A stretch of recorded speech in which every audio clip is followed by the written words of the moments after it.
জেলা শাসকের দপ্তরে শরীরে ব্লেড চালিয়ে রক্তাক্ত এক শিল্পপতি, কেন তিনি এই ঘটনা ঘটালেন শুনুন তার মুখেই। সব পুরুলিয়ার ইন্ডাস্ট্রি বন্ধ হয়ে গেছে, কোনো নতুন ইন্ডাস্ট্রি হচ্ছে না। এলা ডিপার্টমেন্ট বছরে 10 কোটি টাকা ঘুষ নিচ্ছে, ভালো করার জন্য নেই। আগে সাপ হয়ে কামড়ায় মানে আমার জায়গা আছে, হীরালালের নামে করে দিল, হীরালালের যদুলালের নামে করে দিল। তারপরে ওদেরকে যখন ঠিক করতে বলছি তখন আবার আমাকে পয়সা দাও। এই করে করে আমাদের পুরুলিয়া থেকে ওই দাস সাহেবের আমল থেকে 2019 থেকে এলআর অ্যাক্ট লাগিয়ে 60 কোটি টাকা তুলেছে পুরুলিয়া থেকে।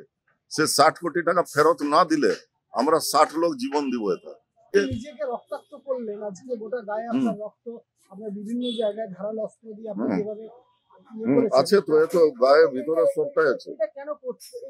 এটা পাবলিকের জন্য। আমি নিজে আজকে এরা আমার পেছনে 5 কোটি টাকা খরচা করেছে সরকারি উকিল দিয়ে, আমাকে তো নিজের পয়সা দিয়ে লড়তে হচ্ছে। তারপরে 5 কোটি টাকা দিয়েও তো এরা হেরে গেল। আমার অভিযোগ আছে আমার ঘরের জমিটা ঝালদাতে ওটাকে ভেস্ট করে দিল বিনা কোনো কারণে।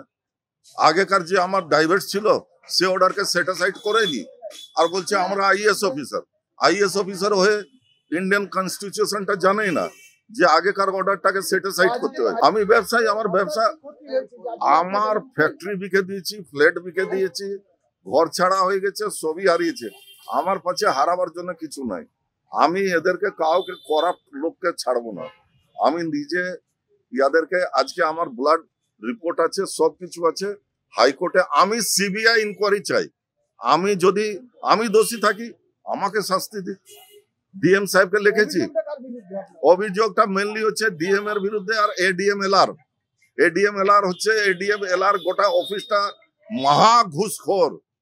সবলে বড় এই দাস সাহেব চলে গেল, ওইখানে একটা অজয় সান নামত আছে। পুরুলিয়া থেকে নিজস্ব প্রতিনিধি রিপোর্ট, এনএম নিউজ। আরও খবরের আপডেট পেতে সাবস্ক্রাইব করুন আমাদের ইউটিউব চ্যানেলটি আর বেল আইকনে ক্লিক করুন নোটিফিকেশনস পেতে।